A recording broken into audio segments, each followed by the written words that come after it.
നമസ്കാരം. ഒടുവിൽ അത് തന്നെ സംഭവിച്ചു. ഈ കഴിഞ്ഞ പുനർജനി കേസുമായി ബന്ധപ്പെട്ടുകൊണ്ട് നമ്മുടെ വി.ഡി. സതീശൻ എന്ന് പറയുന്ന മുഖ്യമന്ത്രിക്ക് വിജിലൻസ് ക്ലീൻ ചിറ്റ് നൽകിയിരിക്കുന്നു. ഇക്കാര്യം നമ്മളോട് പറയുന്നത് രമേശ് ചെന്നിത്തലയാണ്. രമേശ് ചെന്നിത്തല ആഭ്യന്തര വകുപ്പ് മന്ത്രി ഇക്കാര്യങ്ങൾ വ്യക്തമാക്കിക്കൊണ്ട് മാധ്യമങ്ങളെ കാണുകയും ചെയ്തിരുന്നു. അപ്പോൾ ഇതുമായി ബന്ധപ്പെട്ടിട്ടാണ്. കാരണം എന്തുകൊണ്ടാണ് വിജിലൻസ് അങ്ങനെ ഒരു തീരുമാനത്തിലെത്തിയതെന്ന് ചോദിച്ചാൽ, വിജിലൻസിന് വി.ഡി. സതീശനെതിരായി യാതൊന്നും കണ്ടെത്താൻ കഴിഞ്ഞിട്ടില്ല, തെളിവുകളൊന്നും കണ്ടെത്താൻ കഴിഞ്ഞിട്ടില്ല എന്നുള്ളത് തന്നെയാണ് പ്രധാനപ്പെട്ടൊരു കാര്യം. ഈ വി.ഡി. സതീശനെതിരായി FCRA നിയമലംഘനം ചൂണ്ടിക്കാട്ടിയിട്ടാണ്. അതായത് വിദേശ സഹായ നിയന്ത്രണ നിയമം, ഇതുമായി ബന്ധപ്പെട്ടുകൊണ്ട് വി.ഡി. സതീശൻ ഈ ഒരു നിയമം ലംഘിച്ചു എന്ന് ചൂണ്ടിക്കാണിച്ചുകൊണ്ടാണ് പരാതി മുന്നോട്ട് പോയിരുന്നത്. അവിടെ ചാലക്കുടി സ്വദേശിയായ ഒരു വ്യക്തിയാണ് ഇതുമായി ബന്ധപ്പെട്ടുകൊണ്ട് ഹൈക്കോടതിയെ സമീപിക്കുകയും ഹൈക്കോടതിയുടെ ഇടപെടലിനെ തുടർന്നിട്ടാണ് പ്രാഥമിക ഘട്ടത്തിൽ വിജിലൻസ് പ്രാഥമിക അന്വേഷണം ആരംഭിക്കുകയും ചെയ്തത്. അപ്പോൾ ആ അന്വേഷണത്തിനൊടുവിലാണ് ഇങ്ങനെ കണ്ടെത്തുന്നത്. അതായത് വി.ഡി. സതീശനും മണപ്പാട്ടിൽ ഫൗണ്ടേഷൻ എന്ന് പറയുന്ന ഒരു സംഘടനയും ചേർന്നുകൊണ്ട്, ഇവർ രണ്ടുപേരും കൂടെ ചേർന്നുകൊണ്ട് വിദേശത്ത് നിന്ന് ഫണ്ട് സമാഹരിച്ചു. അതായത് കഴിഞ്ഞ 2018 പ്രളയവുമായി ബന്ധപ്പെട്ടുകൊണ്ട് നിരവധി പേർക്ക് വീട് പൂർണ്ണമായോ ഭാഗികമായോ നഷ്ടപ്പെട്ടവർക്ക് അവർക്ക് പുനരധിവാസം ഒരുക്കുക എന്നുള്ളതായിരുന്നു ശരിക്കും ഈ പുനർജനി പദ്ധതി കൊണ്ട് വി.ഡി. സതീശൻ ഉദ്ദേശിച്ചത്. അപ്പോൾ അതുമായി ബന്ധപ്പെട്ടുകൊണ്ട് അന്വേഷണം നടക്കുകയും ചെയ്തു. അപ്പോൾ അങ്ങനെ വന്നു കഴിഞ്ഞപ്പോൾ ഈ ചാലക്കുടി സ്വദേശിയായ ആൾ പറയുന്നത് ഇതുവരെയായിട്ട് ആർക്കും ഒന്നും ചെയ്തു കൊടുത്തിട്ടില്ല, അതായത് ഫണ്ട് പിരിച്ചു, അത് FCRA നിയമലംഘനമാണ്. കാര്യം ഒരു ജനപ്രതിനിധി വിദേശത്ത് പോയി ഫണ്ട് സമാഹരിക്കുന്നതിനായി നിയന്ത്രണങ്ങളുണ്ട്. ആ നിയന്ത്രണം കേന്ദ്ര സർക്കാരുമായി ബന്ധപ്പെട്ടിട്ടാണ്. അതായത് കേന്ദ്ര സർക്കാരിൻ്റെ വിദേശകാര്യ മന്ത്രാലയവുമായി ബന്ധപ്പെട്ടുകൊണ്ടും ഈ രീതിയിൽ ഞാൻ ഇങ്ങനെ ഫണ്ട് പിരിക്കാൻ പോകുന്നു എന്നുള്ളതിനെക്കുറിച്ച് അവിടെ അറിയിക്കുകയും അതോടൊപ്പം ആ മന്ത്രാലയത്തിൻ്റെ അനുമതിയുമില്ലാതെ ഒരു ജനപ്രതിനിധിക്കും വിദേശ രാജ്യങ്ങളിൽ നിന്ന് ഫണ്ട് സ്വീകരിക്കാൻ കഴിയില്ല എന്നുള്ളതാണ്.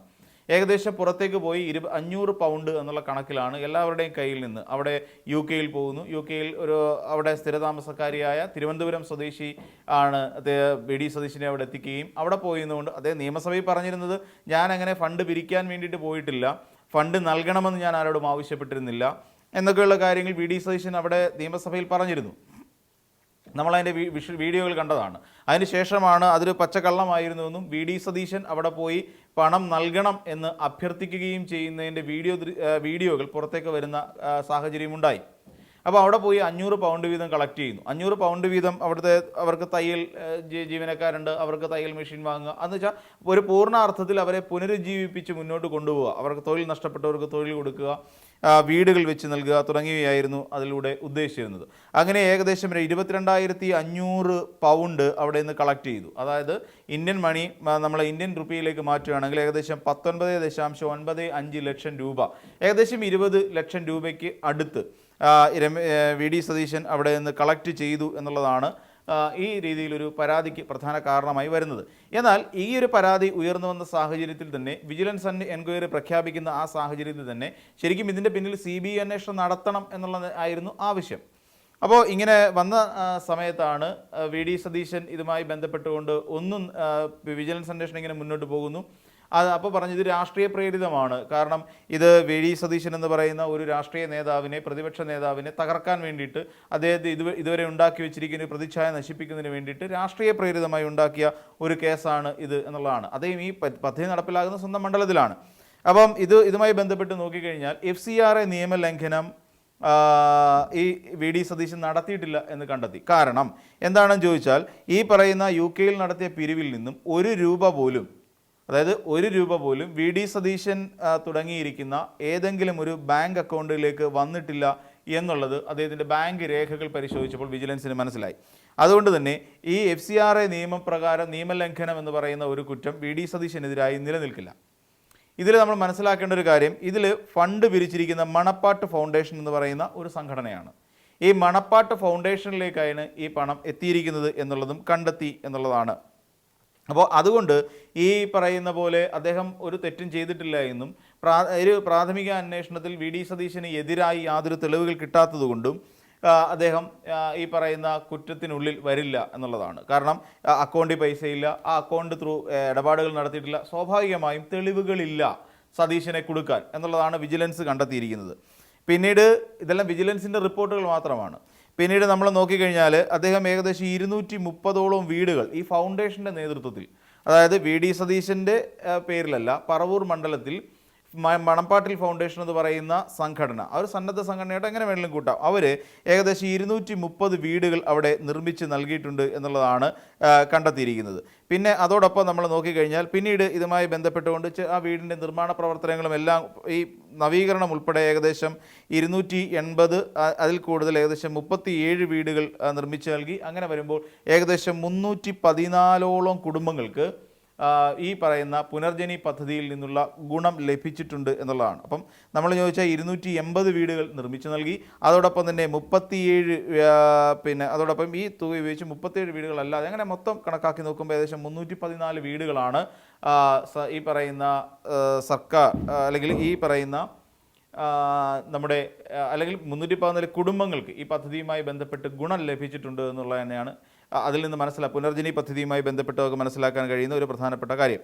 ഇത് എറണാകുളം എന്ന് പറയുന്ന എറണാകുളം ജില്ലയിലെ മണപ്പാട്ട് ഫൗണ്ടേഷനും അതോടൊപ്പം തന്നെ habitat four humanity kids Kottappuram അപ്പം എന്നീ പറയുന്ന 3 സംഘടനകൾ ഈ പുനർജനി പദ്ധതിയുമായി നേരിട്ട് പ്രവർത്തിച്ചിട്ടുണ്ട് എന്നുള്ളതാണ്. അപ്പം ഇതിൽ നമ്മൾ നോക്കിക്കഴിഞ്ഞാൽ ഇവർ DYFIയുടെ പ്രതിഷേധമുണ്ടായിരുന്നു, AIYFിൻ്റെ പ്രതിഷേധമുണ്ടായിരുന്നു. അത് ഇടത് സംഘടനകളെല്ലാവരും VD സതീശൻ നടത്തിയിരിക്കുന്ന ഈ ഒരു വിദേശ ഇടപാടുകൾ സംബന്ധിച്ച് സംശയം ഉയർത്തുകയും ആശങ്ക രേഖപ്പെടുത്തുകയും ചെയ്തു. അതിനെ തുടർന്നിട്ടാണ് ഇത് അന്വേഷണത്തിൽ പോവുകയും പിന്നെ നേരത്തെ സൂചിപ്പിച്ച പോലെ ചാലക്കുടി സ്വദേശിയായ ഒരു പൊതുപ്രവർത്തകൻ അദ്ദേഹം നടത്തിയ നിയമ പോരാട്ടത്തിൻ്റെ ഒടുവിലാണ് വിജിലൻസ് എൻക്വയറിയിലേക്ക് വരുന്നത്. ഇനി നമ്മൾ പരിശോധിച്ചാൽ ഇനിയും ഇതിനെ രാഷ്ട്രീയ പ്രേരിതമാണ്. ഇപ്പം തീർച്ചയായും VD സതീശൻ അഗ്നിശുദ്ധി വരുത്തി നിൽക്കുന്ന ഒരു നേതാവായി മുഖ്യമന്ത്രിയായി മാറി. എന്ന് വെച്ചാൽ അഴിമതിയുടെ ഒരു കണിക പോലും ഇല്ലാത്ത ഒരു നേതാവായി VD സതീശൻ മാറി നിൽക്കുന്ന കാഴ്ചയാണ് നമുക്ക് കാണാൻ സാധിക്കുന്നത്. ഇനിയും നമ്മൾ പരിശോധിച്ചാൽ ഇനിയും ഇവിടെ രാഷ്ട്രീയ പ്രേരിതമായിട്ടാണോ ഈ എൻക്വയറി നടന്നിട്ടുള്ളത്? തീർച്ചയായിട്ടും നമുക്ക് അങ്ങനെ കരുതേണ്ടി വരും.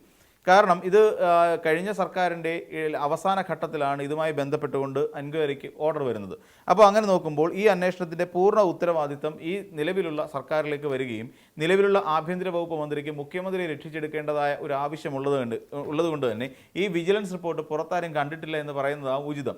അങ്ങനെ പുറത്തേക്ക് വന്നാൽ മാത്രമേ പൊതുജനത്തിന് ഇതിനകത്ത് 100% ഒരു ക്ലാരിറ്റി ലഭിക്കുകയുള്ളൂ. അതായത് ഈ അന്വേഷണവുമായി ബന്ധപ്പെട്ടുകൊണ്ട് ഈ അന്വേഷണത്തിൻ്റെ വിശദ വിവരങ്ങൾ, എല്ലാ തരത്തിലുമുള്ള വിവരങ്ങൾ പുറത്തേക്ക് വരേണ്ടതുണ്ട്. അതിൻ്റെ റിപ്പോർട്ടുകൾ അടക്കമുള്ള കാര്യങ്ങൾ മാധ്യമങ്ങളുടെ മുന്നിൽ അദ്ദേഹം വ്യക്തമാക്കേണ്ടതുണ്ട്. കാര്യം എന്തുകൊണ്ടാണ് മുഖ്യമന്ത്രി വിജിലൻസ് അന്വേഷണവുമായി ബന്ധപ്പെട്ട് ക്ലീൻ ചിറ്റിലേക്ക് പോയി, മുഖ്യമന്ത്രി പോകുന്നു, ആഭ്യന്തര വകുപ്പ് ഇരിക്കുന്നത് UDF സർക്കാരാണല്ലോ ഭരിക്കുന്നത്. അപ്പോൾ ആഭ്യന്തര വകുപ്പ് രമേശ് ചെന്നിത്തലയും കൈകാര്യം ചെയ്യുന്നു. അതോടുകൂടി ഇതിനകത്ത് എവിടെയോ അട്ടിമറി നടന്നിട്ടുണ്ടോ എന്നുള്ള വിവരവും നമ്മൾ സംശയദൃഷ്ടിയോട് കൂടി തന്നെ വേണം കാണാൻ. ഇതിനു മുൻപ് നമുക്കറിയാം SNC ലാവലിൻ എന്ന് പറയുന്ന ഒരു കേസുമായി ബന്ധപ്പെട്ടുകൊണ്ട് ഇവിടെ CBI അന്വേഷണം വരെ നടത്തിയിട്ടുണ്ടായിരുന്നു പിണറായി വിജയനെതിരായി, നമ്മൾക്ക് അറിയാവുന്ന കാര്യമാണ്. പക്ഷേ ആ CBI അന്വേഷണം പോലും പിണറായി വിജയൻ അനുകൂലമായി വരുന്നത് അന്ന് അധികാരത്തിലുണ്ടായിരുന്ന 2015 മുതൽ 16 വരെ അധികാരത്തിലിരുന്ന ഉമ്മൻചാണ്ടിയാണ് അന്ന് മുഖ്യമന്ത്രി പിണറായി വിജയന് SNC ലാവലിൻ കേസുമായി ബന്ധപ്പെട്ടുകൊണ്ട് ക്ലീൻ ചിറ്റ് നൽകുന്നത്. എന്നാൽ ഇവിടെ അങ്ങനെയല്ല, മറിച്ചാണ് സംഭവിച്ചിരിക്കുന്നത്. അതായത് ഒരു സർക്കാർ അധികാരത്തിലിരിക്കുമ്പോൾ ആ സർക്കാരിൻ്റെ കീഴിൽ വരുന്ന വിജിലൻസ്, അതേ സർക്കാരിൻ്റെ ആഭ്യന്തര വകുപ്പിൻ്റെ കീഴിൽ വരുന്ന വിജിലൻസ് അന്വേഷണം നടത്തിയിട്ട് ആ മുഖ്യമന്ത്രിക്ക് ക്ലീൻ ചിറ്റ് നൽകുക എന്ന് പറഞ്ഞാൽ തീർച്ചയായും അതിനകത്ത് എവിടെയും ഒരു സംശയത്തിൻ്റെ കണിക കിടക്കാനുള്ള സാഹചര്യം വളരെ കൂടുതലാണ്. അതേസമയം VD സതീശന് ക്ലീൻ ചിറ്റ് നൽകിയിരുന്നത് കഴിഞ്ഞുപോയ ഇടതുപക്ഷ സർക്കാരായിരുന്നെങ്കിൽ തീർച്ചയായിട്ടും അതിനകത്തൊരു രാഷ്ട്രീയ ആരോപണം അല്ലാന്നുണ്ടെങ്കിൽ വേറൊരു തരത്തിലൊരു രാഷ്ട്രീയ പ്രേരിതം എന്ന് പറയുന്ന ഒരു ആരോപണം ഒന്നും ഉന്നയിക്കാൻ കഴിയുമായിരുന്നില്ല എന്നുള്ള ഒരു വസ്തുത കൂടി അവിടെ നിലനിൽക്കുന്നുണ്ട് എന്നുള്ളത് സത്യമാണ്.